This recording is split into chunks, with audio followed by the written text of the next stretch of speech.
பின்னது உலகம், அதனால் உழந்தும் உழவே தலை.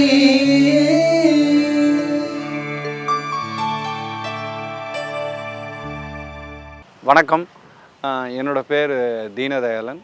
அப்பா பேர் வந்து கண்ணப்பன். இது வந்து பார்த்திங்கன்னா தாம்பரம் பக்கத்தில் மாடம்பாக்கம் 105 கிராமம். இது வந்து பார்த்திங்கன்னா நான் ஒரு 13 வருஷமாக இயற்கை விவசாயம் செஞ்சுட்டு வரேன். இது என்னோடய ஆரம்பம் என்னென்னா, எங்களுடைய குடும்பம் வந்து பார்த்திங்கன்னா பாரம்பரியமாக விவசாய குடும்பம் தான். நானும் படிப்பு வந்து பார்த்திங்கன்னா முடிச்சுட்டு பிஎஸ்சி மேக்ஸ் அது கண்டினியூ பண்ண முடியல. அதுக்கப்புறம் நான் சானிட்டோரில் பார்க்கிங் ஸ்டாண்ட் பார்த்துட்டு இருந்தேன். அப்போ எனக்கு கல்யாணம் ஆகி 2009 எனக்கு மக பிறந்தா. அவளுக்கு வந்து இந்த விஷமான பொருள் கொடுக்கக்கூடாது. ஏன்னா நம்மளுடைய குழந்தைங்களால தான் நம்மளுடைய எதிர்காலம் இல்லை. நம்ம எதிர்காலத்துக்கு விஷம் வைக்கணுமா அப்படின்ற ஒரு சின்ன இது தோண ஆரம்பிச்சிச்சு. அப்போ நிறைய இந்த விவசாயம் சம்மந்தமான புக்கெல்லாம் நான் படிச்சுட்டு இருந்தேன். அதில் நம்மாழ்வார் அந்த இதிலெல்லாம் நிறைய ஆர்டிக்கல்லாம் அதெல்லாம் படிச்சுட்டு 2010 வந்து நான் டேக் ஓவர் எடுத்தேன். அதுக்கு முன்னாடி வந்து பார்த்திங்கன்னா மருந்து போட்டு தான் பண்ணிகிட்டு இருந்தாங்க. அதை நிப்பாட்டிட்டு 1 இயர் கரம்பா விட்டு நிறைய தழைகள் போட்டு அப்படியே நான் இயற்கை விவசாயம் பண்ண ஆரம்பிச்சிட்டேன். முதல்ல வந்து பார்த்திங்கன்னா நான் இதை சேலம் சன்னான்ட்டு ஒரு வெரைட்டி, அந்த வெரைட்டி நான் போட்டிருந்தேன். போட்டுட்டு அதை வந்து நானே ப்ராசஸ் பண்ணி என்னோடய குழந்தைக்கு வந்து முதல் வாய் சாப்பாட்லேருந்து ஃபுல்லாக இயற்கை முறையில் விளைஞ்சது தான் கொடுத்துட்ருக்கோம்.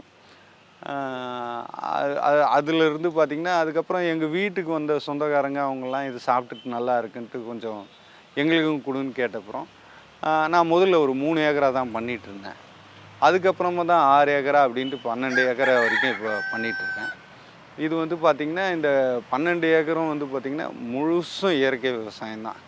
அதுக்கப்புறம் இந்த பால் குடிக்கிற டைம் வந்தோடனே குழந்தைக்கு சரி நாட்டு மாடு தான் வாங்கணும்னு சொல்லிவிட்டு இந்த குஜராத்தில் இருக்கிற நாட்டின மாடு, இந்த காங்கிராஜ்ன்ட்டு அந்த ப்ரீடு வாங்கியிருந்தேன்.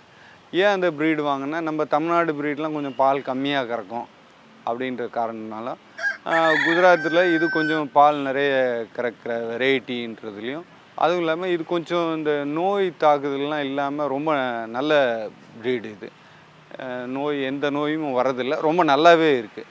அதனால் இந்த ப்ரீடு வாங்கினேன். நான் என்னுடைய தேவைக்கு தான் வாங்கினேன். இங்கே நிறைய பேர் வந்து என்னோடய குழந்தைக்கும் அப்படின்னு கேட்க ஆரம்பித்ததுனால அதுக்கப்புறம் அப்படி வாங்கி ஒரு 30 மாடு கிட்ட இப்போ ஆயிடுச்சு. இந்த மாடுங்களோட சாணமும் கோமியும் எனக்கு ரொம்ப முக்கியம். ஏன்னா இயற்கை விவசாயத்துக்கு மாடு சாணமும் கோமியும் இல்லாமல் இயற்கை விவசாயம் பண்ண முடியாது.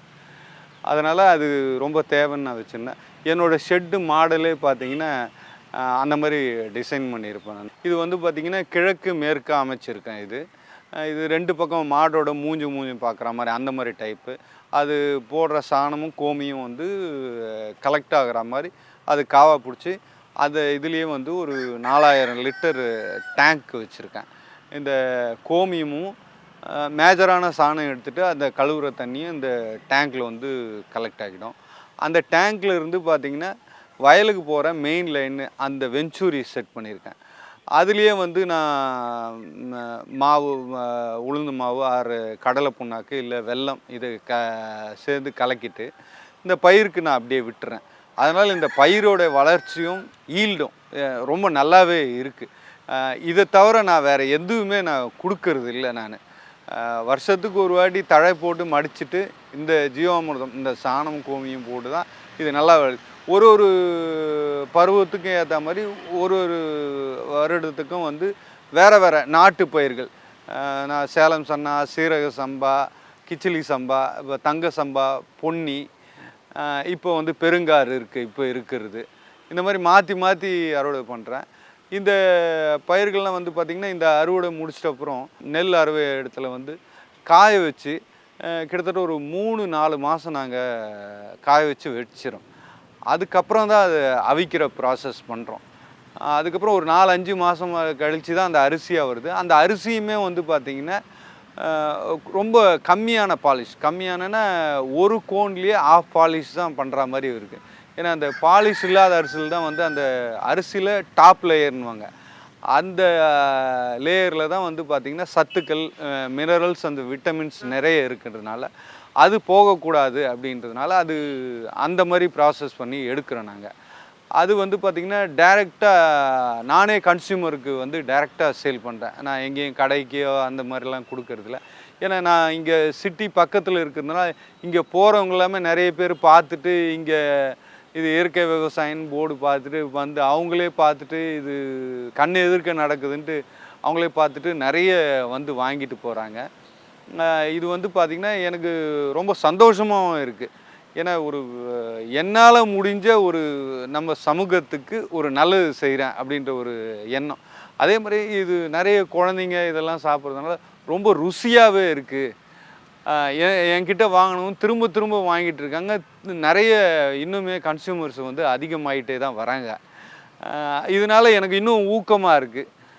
இன்னுமே நிறைய செஞ்சிட்ருக்கேன் நான். இப்போ வந்து நெல் போட்டிருக்கேன். இப்போ சித்திரை பட்டத்துக்கு வந்து பார்த்திங்கன்னா வேர்க்கல்லையும் உளுந்தும் போடலாம் அப்படின்ட்டு யோசிச்சுட்ருக்கேன். இதுவும் கண்டிப்பாக அது போட்டுட்டோம் நான். இதுவும் வந்து நேரடியாக விற்பனை தான் செய்கிறேன். அதனால் எனக்கு வந்து பார்த்திங்கன்னா கண்டிப்பாக இங்கே மருந்து போட்டு பண்ணுற விவசாயத்தோட இது எனக்கு கொஞ்சம் லாபகரமாக இருக்குது. ஏன்னா இங்கே வந்து பார்த்திங்கன்னா இங்கே விவசாயிகள் எல்லாமே வந்து உரம் வந்து ஒரு அளவே இல்லாமல் போடுறாங்க. அரசாங்கம் சொல்லியிருக்கிறாங்க இந்த அளவுக்கு தான் போடணும் அப்படின்ட்டு. அந்த அளவு வந்து இவங்க யாருமே ஃபாலோ பண்ணுறதே கிடையாது. போடுற உரமும் சரி, அடிக்கிற பூச்சி மருந்தும் சரி, இவங்கெல்லாம் அளவுக்கு அதிகமாக யூஸ் பண்ணுறாங்க. அந்த நெல்லே வந்து கசப்பாயிடுது. அந்த அளவுக்கு உரம் கொட்டுறாங்க. இதை தான் எல்லாம் சாப்பிட்றாங்க, குழந்தைங்களும் சாப்பிட்றாங்க. அது ரொம்ப கஷ்டப்பட வேண்டிய விஷயம் அதுதான். இது என்னோடய வயலுக்கு பார்த்திங்கன்னா 2 கிணறு இருக்குது. அதுவும் இல்லாமல் வந்து பார்த்திங்கன்னா ஏரி பாசனம் இருக்குது. மாடம்பாக்கம் பெரிய ஏரின்னுவாங்க. இது கிட்டத்தட்ட ஒரு 250 ஏக்கர் ஏரி அது. அதுலேருந்து பார்த்திங்கன்னா இது மொத்தமே வந்து பார்த்திங்கன்னா அந்த ஏரியோட ஆயக்கட்டு பாசனம் வந்து 900 ஏக்கர். இது அப்படியே நகரமயமாயிட்டு வர்றதுனால கிட்டத்தட்ட ஒரு 200-250 ஏக்கர் வீடுங்களாயிடுச்சு. இன்னும் ஒரு 450 ஏக்கர் வந்து பார்த்திங்கன்னா இங்கே விவசாயம் நடந்துகிட்ருக்கு. அதனால் வந்து நானும் இந்த விவசாயத்தை வச்சிட்ருக்கேன். இது வேறு எதுவும் மாற்றலாம், மாற்றி காசு பார்க்கலாம். ஆனால் சாப்பாட்டுக்கு என்ன பண்ணுறது? இந்த மண்ணுக்குன்னு ஒரு டேஸ்ட் இருக்குது. இது வந்து எல்லா இடத்துலையுமே ஒவ்வொரு மண்ணுக்கும் ஒரு ருசின்னு அது கண்டிப்பாக இருக்குது. அது ரொம்ப முக்கியமான விஷயம். ஏன்னா எங்கள் இதில் பார்த்தீங்கன்னா நார்மலாக உரம் போட்டு விளை வைக்கிறவங்களாம் 60 மூட்டை விளை வைப்பாங்க. அந்த அளவுக்கு ஆன மண். நான் இயற்கை விவசாயம் சக்ஸஸ்ஃபுல்லாக வருதுன்னா இந்த மண் வந்து மண் வளம் வந்து ரொம்ப முக்கியம். இந்த மண் வளம்ன்றது வந்து நம்ம பண்ணிட்டோன்னா அதுக்கப்புறம் வந்து நம்ம எந்த வேலையுமே செய்ய வேண்டாம். ஏன்னா மண்ணில் வந்து பார்த்திங்கன்னா பேசிக்காக வந்து சொல்கிறது என்னென்னா மண்ணில் வந்து பாஸ்பரஸும் பொட்டாஷும் இயற்கையாகவே இருக்கும். நைட்ரஜன் மட்டும் இருக்காது. நம்ம காற்றுல வந்து 80% நைட்ரஜன் இருக்குது, 19% தான் ஆக்சிஜன், 1% அதர்ன்னுவாங்க. இந்த காற்றுல இருக்க நைட்ரஜன் யூரியா வந்து மழை மூலமாக மண்ணுக்கு கிடைக்கும். இது மட்டும்தான் வந்து மண்ணுக்கு பயிருக்கு வந்து மேலேருந்து கீழே வரணும். மற்ற எல்லா சத்துமே மண்ணிலேயே இருக்குது.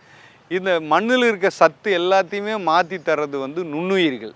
இந்த நுண்ணுயிர்கள் எங்கே இருக்குன்னா இந்த மாட்டோட சாணம் கோமியம் அதில் தான் இருக்குது. இந்த நுண்ணுயிர்கள் கொடுத்துட்டோன்னா அதுக்கப்புறம் வந்து பார்த்திங்கன்னா அந்த நுண்ணுயிர்களுக்கு சாப்பாடு மட்டும் கொடுத்தீங்கனாலே போதும். திரும்ப திரும்ப நீங்கள் பஞ்சகாவியவோ ஜீவாமிர்தமோ அதெல்லாம் கொடுக்க வேண்டிய அவசியமே இல்லை. என்னுடைய கணிப்பு இது. என்னென்னா ஒரு வாட்டி நம்ம புரிஞ்சிக்க வேண்டிய விஷயம் என்னென்னா வேலையாளை வச்சுட்டுன்னா வேலையாளுக்கு சாப்பாடு போட்டாலே போதும், வேலை தானாகவே நடக்கும். அதுக்கப்புறம் நான் பண்ணுறது இதுதான். எனக்கு ஜீவாமிர்தம் இதெல்லாம் இனிஷியலாக நான் கொடுத்து வளப்படுத்திட்ட அப்புறம் நான் அதுக்கப்புறம் அந்த பாக்டீரியாவுக்கு சாப்பாடு மட்டும் கொடுத்துட்ருக்கேன், தழையாக கொடுத்துட்ருக்கேன், எரு போட்டுட்ருக்கேன். இதனால்தான் மண் வளமாயிடுச்சு. நான் ஆரம்பித்த முதல் வருஷம் மட்டும்தான் அந்த பூச்சி தொந்தரவு இருந்தது. அதுக்கப்புறம் இது வரைக்கும் ஒரு ஸ்ப்ரே கூட நான் பண்ணதே கிடையாது. அந்த இஞ்சி பூண்டு கரைசல் கூட நான் பண்ணலை. நல்லாவே வருது. இதுதான் பேசிக்காக வந்து மண்ணை வளப்படுத்திட்டனாலே நம்மளுக்கு நல்ல விளைச்சல் தருது. உதாரணத்துக்கு நான் இந்த வெள்ளை பொன்னி, தங்க சம்பா, இந்த கிச்சிலி சம்பாலாம் ஒரு ஏக்கருக்கு வந்து பார்த்திங்கன்னா எனக்கு வந்து பார்த்திங்கன்னா 25 மூட்டை 80 கிலோ மூட்டை குறைஞ்சபட்சம் விளைஞ்சிடுது. அதை நான் ப்ராசஸ் பண்ணினேன். ஒரு 80 கிலோ மூட்டை நான் ப்ராசஸ் பண்ணேன்னா 50 கிலோ அரிசி வந்துடுது எனக்கு. நான் கிலோ வந்து 70 ரூபான்னு கணக்கு பண்ணலாம்ல, 3500 ரூபா வந்துடுது.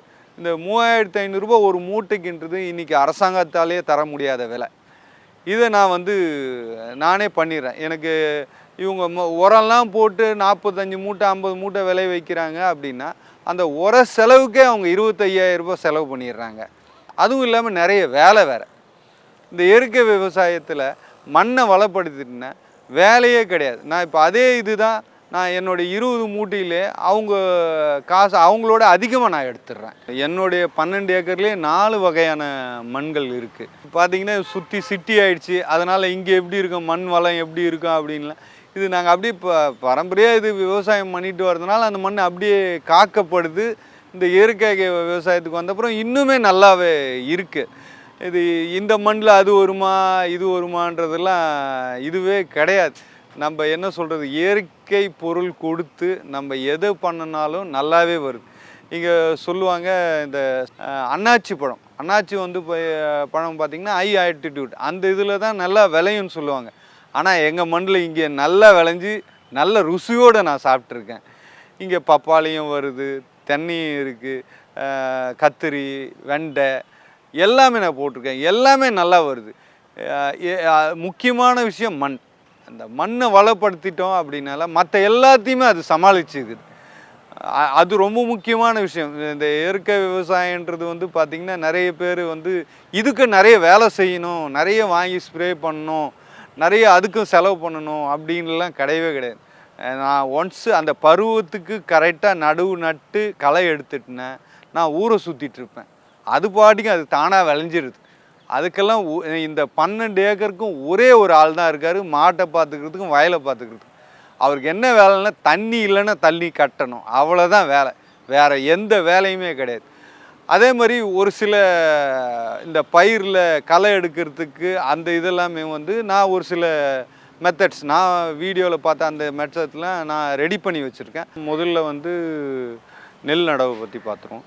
இந்த நெல் நடவு வந்து பார்த்திங்கன்னா நடவுக்கு முன்னாடி வந்து நான் இயற்கை தழை உரம்னுவாங்க, தக்க பூண்டும் ஜனப்பையும் இது போட்டு அந்த பூக்கிற நாளில் ஒரு 45 நாளில் வந்து பார்த்திங்கன்னா அதை மடித்து ரோட்டோவேட்ரு போட்டு ஒரே ஒரு சால் ரோட்டோவேட்டரில் ஓட்டிடுவோம்.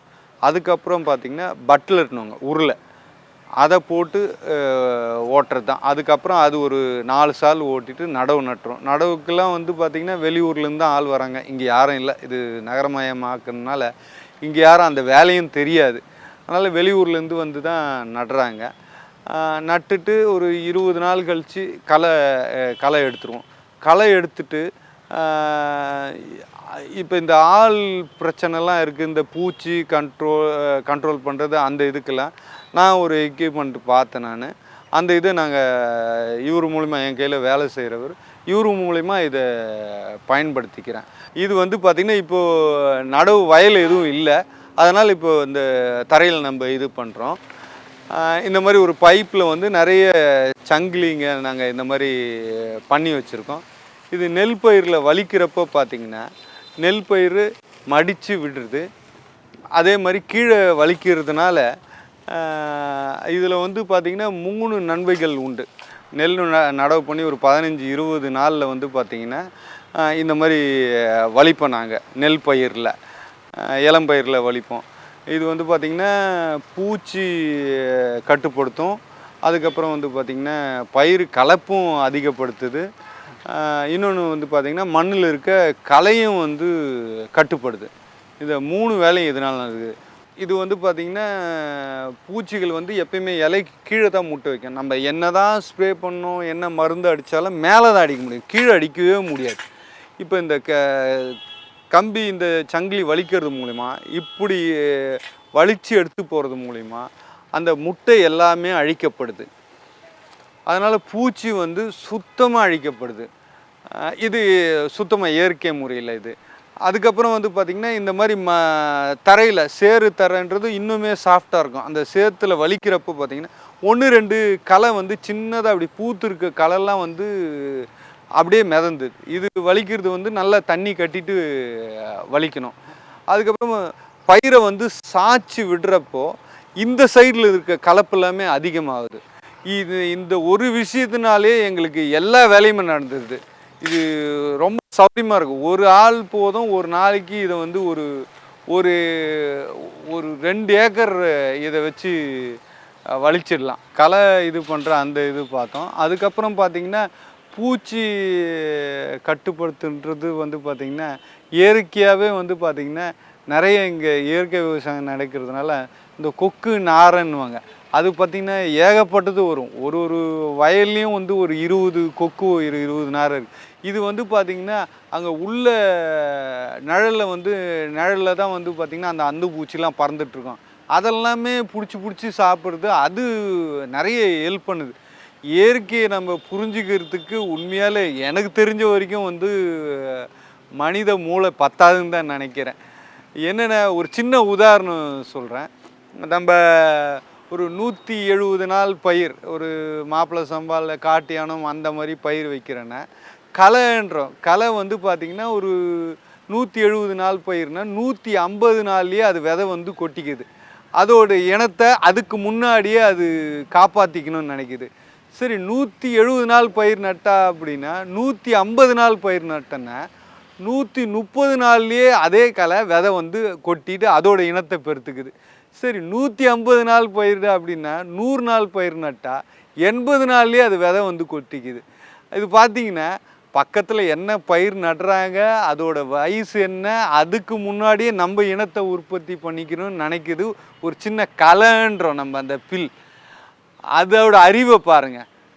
அது அது கூட கம்பேர் பண்ணுறப்போ நம்ம அறிவுலாம் எந்த மூளைக்குன்னே தெரியல.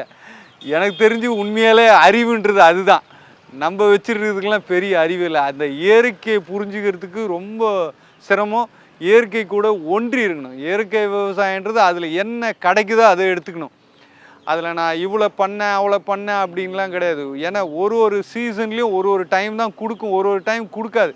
அதை ஏற்றுக்கிற மனநிலையும் வேணும் இயற்கை விவசாயத்துக்கிட்ட. எனக்கு ஒரு வாட்டி நல்லா விளைஞ்சது, ஒரு வாட்டி நல்லா, அதில் கிளைமேட் சேஞ்சஸ் நிறைய மழை வெயில் இந்த இதனாலையும் காரணங்களாலையும் நிறைய மாறுபடும். இதுக்கு வந்து நிறைய ஸ்ப்ரே பண்ணலாம், அதை பண்ணலாம், இது இம்ப்ரூவ் பண்ணலாம் அப்படின்றதெல்லாம் இல்லை. இயற்கை தான். அதை இயற்கை பாடலே விட்டுறணும் நம்ம.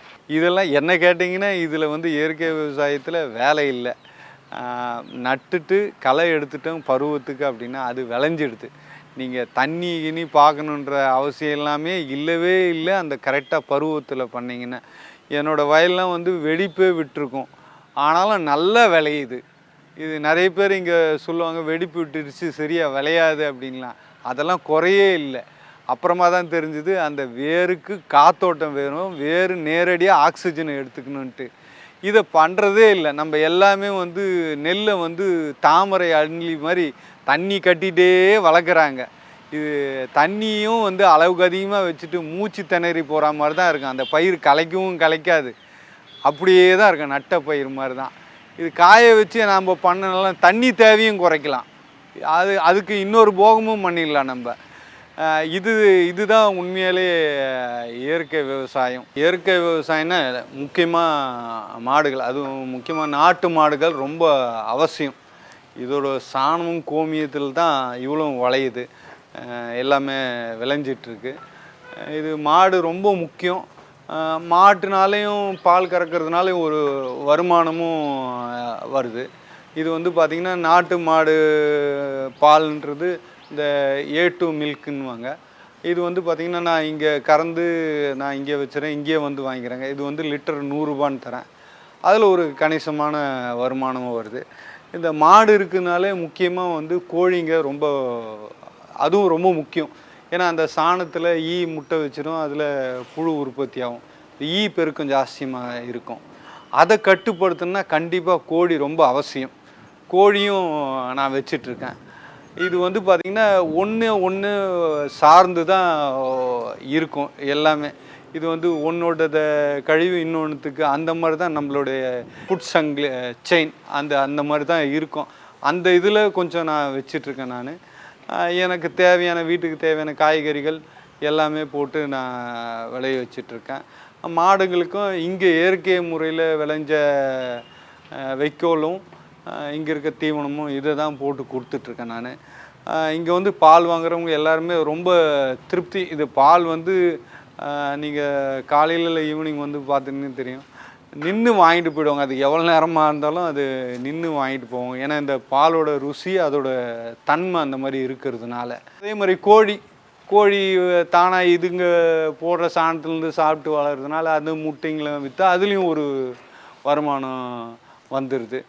அதனால் இப்போ இந்த இயற்கை விவசாயன்றது அதுங்களுக்கும் நல்லாயிருக்கும், நம்மளும் ஆரோக்கியமாக இருப்போம். முக்கியமான விஷயம் இந்தியாவில் வந்து பார்த்திங்கன்னா 10ல் 8 குழந்தை வந்து சத்து குறைபாடான குழந்தைகள் இருக்கிறாங்க அப்படின்ட்டு ஒரு ரிப்போர்ட் சொல்லுது. இது பார்த்தா இதுக்கு ரீசன் வந்து பார்த்திங்கன்னா மண் வளமாக இல்லை.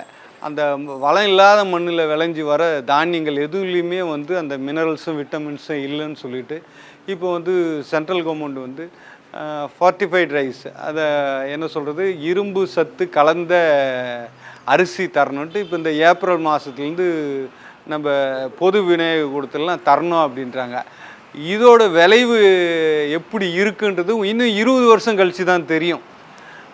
அது என்ன எஃபெக்ட் பண்ணு, எதெல்லாம் பாதிக்க போகுதுன்ட்டு.